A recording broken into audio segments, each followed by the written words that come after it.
और 12 बजे ही भारत आज़ाद हुआ था और थोड़ी देर में आप लोग भी कवियों से आज़ाद हो जाएंगे।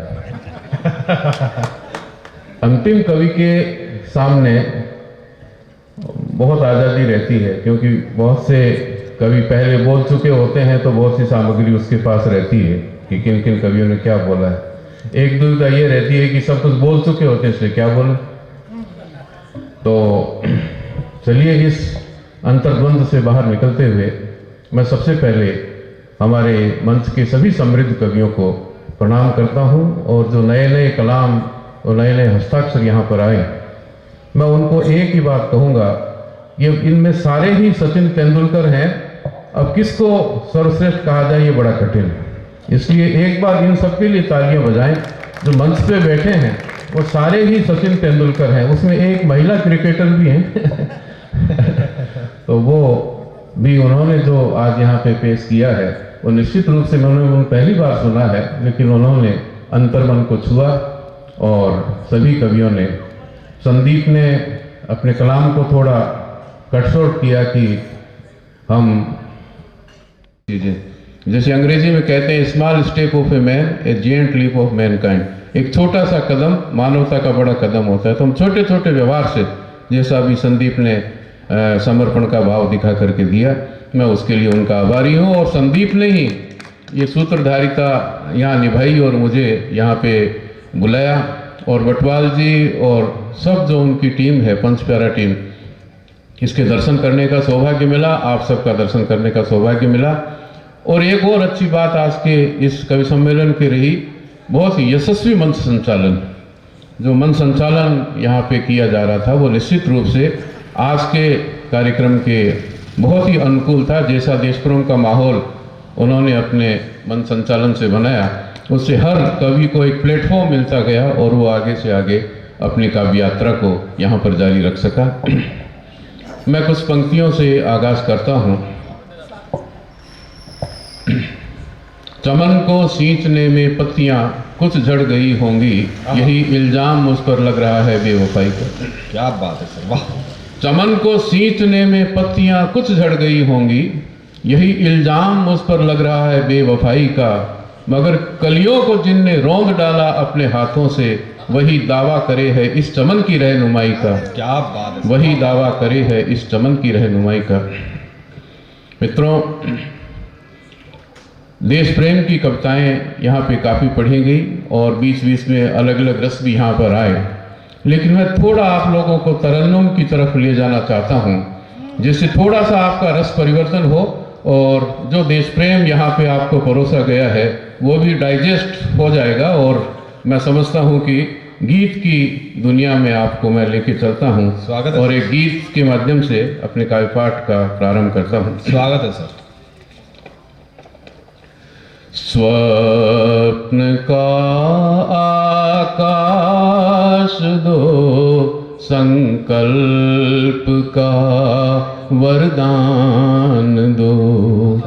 स्वप्न का आकाश दो, संकल्प का वरदान दो। जिंदगी की राह में बस नेह का पाथेय दो। स्वप्न का आकाश दो, संकल्प का वरदान दो। हम स्वप्न देखते हैं, लेकिन स्वप्न का आकाश तो हमारे पास हो, लेकिन उनको पूरा करने के लिए संकल्प की जो शक्ति है उसका भी होना हमारे लिए बहुत ज़रूरी है। तो इस गीत में आप थोड़ा उससे जुड़िए, भले ही आप तालियां न बजाएं, लेकिन गीत की आत्मा से जुड़ने का प्रयास करें।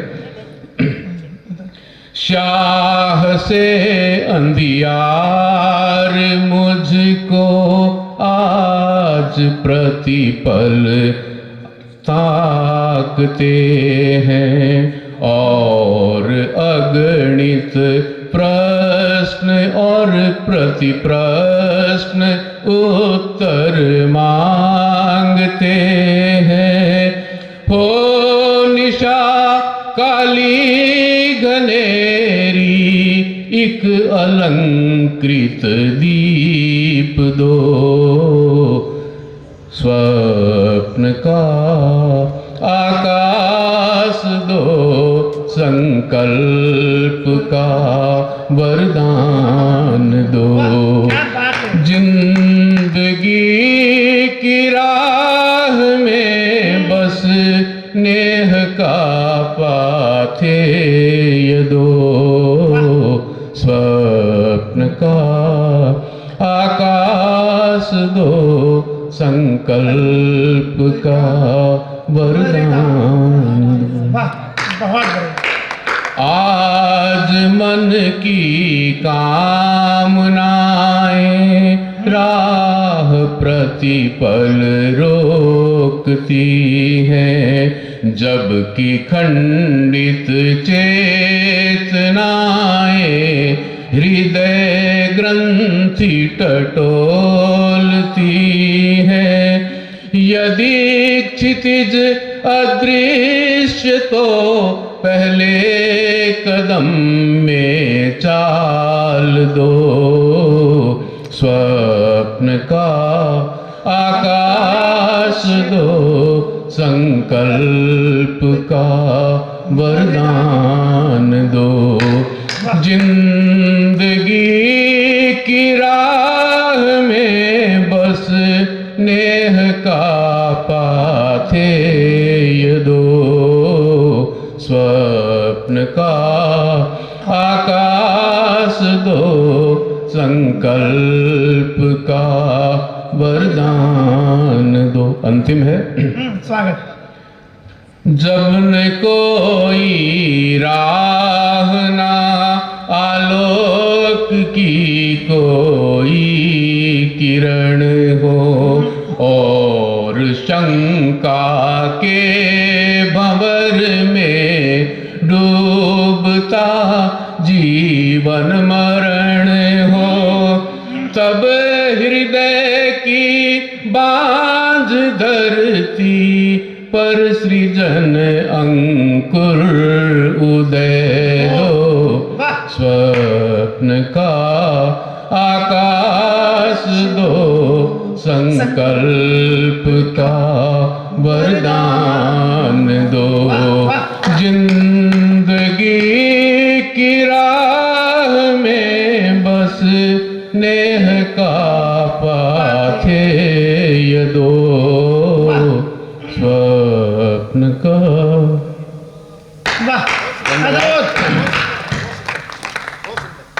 एक गीत आपके सामने और पेश करता हूं। संकल्प का वरदान। स्वप्न का आकाश दो, संकल्प का वरदान दो। इसके बाद में एक गीत और देखिए आप। गीत से आप जुड़िए, गीत के जो वर्डिंग्स आ रही है आपके सामने, जो डिक्शन है गीत का, उससे आप जुड़ते जाइए। स्वागत सर। साधनों के व्यूह में कब साध्य ओझल हो गया। क्या पंक्ति है। साधनों के व्यूह में कब साध्य ओझल हो गया है। राजपथ को छोड़ क्यों पगडंडियों पर सो गया है। साधनों के व्यूह में कब साध्य ओझल हो गया है। जिंदाबाद। वह दीप जो जलता शिखर पर, वह न मेरा है, द्रव्य मेरा नहीं, बाती भी नहीं, कब आलोक भी मुझको गंवारा है। यह जगत प्रतिबिंब जो मृग चाह आदिम हो गया है, और निज आलोक जाने युग युगों से खो गया है।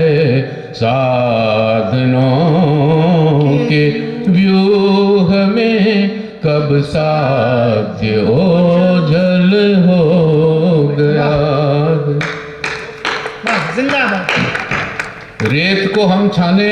उससे स्वर्ण की अभिलाषा करें, ऐसा हमारा जीवन हो गया है। जैसे साधन हम लेते हैं वैसा हमारा साध्य होना चाहिए।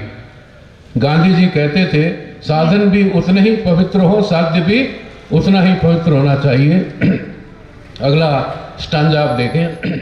नित स्वर्ण अभिलाषी बना हूँ, हेय को ही श्रेय कर मैं मानने पर ही ठना हूँ, और छोटी मंजिलों के जाल में बिंधता गया हूँ, और छोटी मंजिलों के जाल में बिंधता गया हूँ।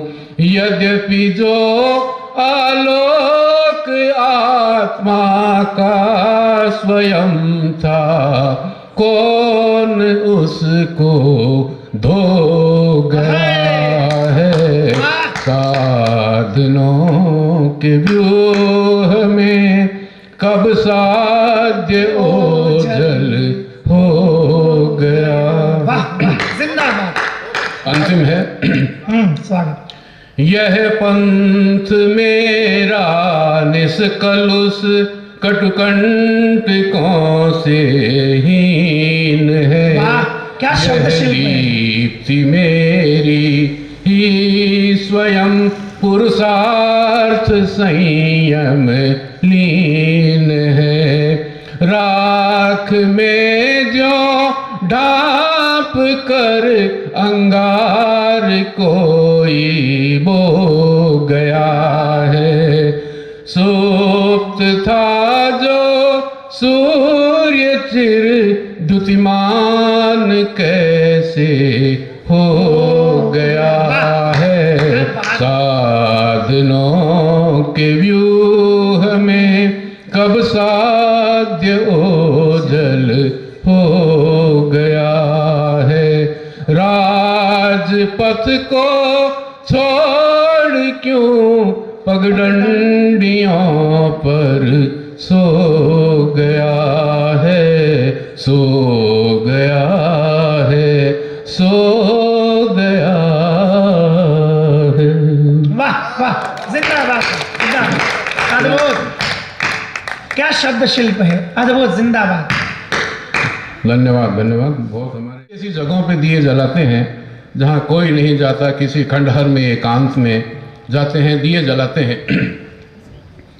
एक कवि की दृष्टि क्या है वो आप इससे जुड़िए। विहंगम पथों पर जलाए बहुत दीप, चलो आज भीतर में दिया एक जलाएं। हाँ, विहंगम पथों पर जलाए बहुत दीप, चलो आज भीतर में दिया एक जलाएं। यह बाहर की दीप्ति लुभाती बहुत है, नदी रोशनी की सुहानी बहुत है। हाँ, यह बाहर की दीप्ति लुभाती बहुत है, नदी रोशनी की सुहानी बहुत है। मगर तम के साए हैं अंतर में गहरे, उसी आत्म कलमस को चलो आज धोएं। विहंगम पथों पर जलाए बहुत दीप, चलो आज भीतर में दिया एक जलाएं। चलो आज भीतर में दिया एक जलाएं। वाह, जब पीर का तन गया हो अंधेरा, मनुष्य के हृदय में तमस का अंधेरा। जब पीर का तन गया हो अंधेरा, मनुष्य के हृदय में तमस का अंधेरा। जो दीप झंझा में जलता अखंडित, चिर ज्योति जन के मनों में संजोए। विहंगम पथों पर जलाए बहुत दीप, चलो आज भीतर में दिया एक जलाएं। चलो आज भीतर में दिया एक जलाएं। अंतिम है। वाह, वह रोशनी जो बुझाए न बुझती, वह रोशनी जो बुझाए न बुझती, जो आलोक धारा मिटाए न मिटती। अंतर में ऐसी किरण फूट जाए, शाश्वत की लौ से जगत को सजाएं। शाश्वत की लौ से जगत को सजाएं। विहंगम पथों पर जलाए बहुत दीप, चलो आज भीतर में दिया एक जलाएं। चलो आज भीतर में दिया एक जलाएं। वाह, मैं समझता हूँ कि बहुत हो गया है, और आपके पेशेंस को भी बहुत धन्यवाद है कि आप लंबे समय तक यहाँ पर बैठ करके हम सब कवियों को सुन रहे हैं, और बहुत हम सबका उत्साहवर्धन आपने किया है। और खास करके जो कवि आज यहाँ पे आए हैं, निश्चित रूप से संदीप जी को उसके लिए धन्यवाद देना चाहिए। कि उन्होंने जो कवियों का चयन किया है वो निश्चित रूप से अच्छा किया है। अब उसमें हो सकता मैं भी हूँ तो इसके लिए संदीप जी को बहुत बहुत धन्यवाद और सभी कवियों को बहुत बहुत धन्यवाद और आप सभी को बहुत बहुत धन्यवाद। और मल्हारगढ़ की इस पवित्र भूमि पर आप सब ने जो शब्द सृजन साधक सम्मान मुझे दिया है, इससे मेरे कंधों पर और जिम्मेदारी आ गई है और अच्छा लिखने के लिए इससे मुझे प्रेरणा मिलेगी। इन्हीं भावों से मैं सभी कवियों की तरफ से